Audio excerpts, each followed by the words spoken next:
Welcome back to Tiny's Nail Sessions. I think this is nail session number 11, and in our last session we started introducing the Dremel. So we're going to continue with that today. I am clicking, of course, getting started, just maintaining position, and so we're going to start where we left off. Dremel on, click if she maintains position when I touch the Dremel to a paw. Good girl, that was the tricky foot. She's very hungry, and so she's trying to eat my hand a little bit. Good girl. She seems totally comfortable and unconcerned, so it's time to take a step up. The Dremel is on low. I'm setting my clicker down at this point because I need both hands. I'm going to hold a nail, touch the Dremel. Yes, good girl.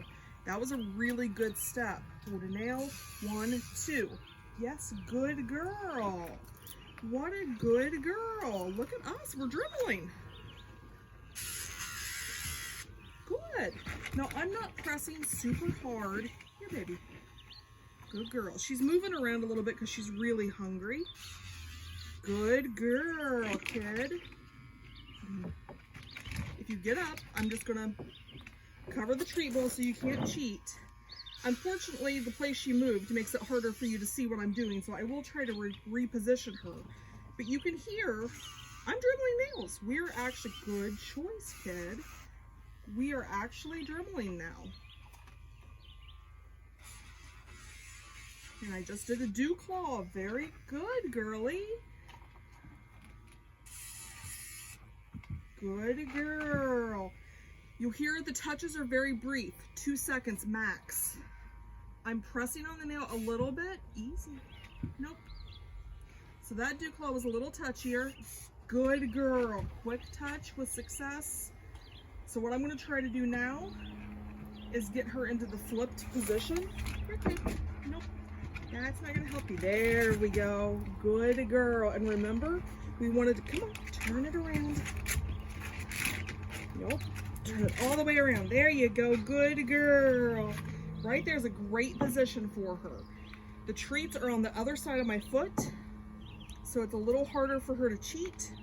Keep that rate of reinforcement really high. Yay, look at that, a big touch. Big treat. Good girl. I'm actually just dremeling nails now. She is completely unconcerned with it. If she were getting weird about it, I'd go back a step or two. And that would be okay. Good girl, Tiny. Good. Big treats, rate of reinforcement really high. Not as much because she's worried about life, but because she's starving. And it makes her excitable. Good girl, kid. Back nails are usually a little less sensitive for dogs. And so you'll hear I'm dremeling a little bit longer on each nail. And she is like super chill. Good, nope. When she twitches a little bit, I just give her a negative reinforcement marker. Just tell her that's not what I'm looking for. Good girl. We're gonna stop here because this was hugely successful. And any struggle has been just because she's excited and hasn't had much exercise today.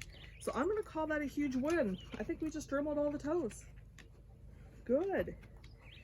But let's talk for a second about what I would do if she hadn't moved on so well. So if I would have touched the Dremel to a toe and she would have freaked out or got up and run away or really been super touchy with her foot, what would I have done? Well, there's a few things that I could do. I don't have any more cookies, I'm so sorry. I could go back to touching the foot with the end of the Dremel.